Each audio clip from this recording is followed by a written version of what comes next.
Cemetery takes place on December 5, 2003. The same researchers from yesterday were looking into the unusual electromagnetic activity as the horrible blizzard started to die down.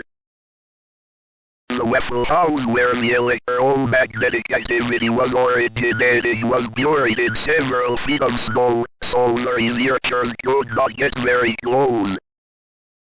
Due to the snow blocking any way in, and the blizzard causing even more interference, not much research could be conducted by the researchers.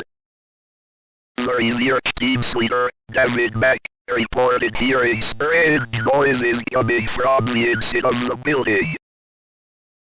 He reported the sounds to be similar to screaming, but very low-pitched and distorted.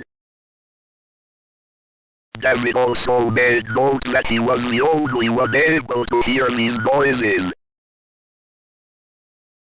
He was unable to record anything, so no one other than him knows what it truly sounds like.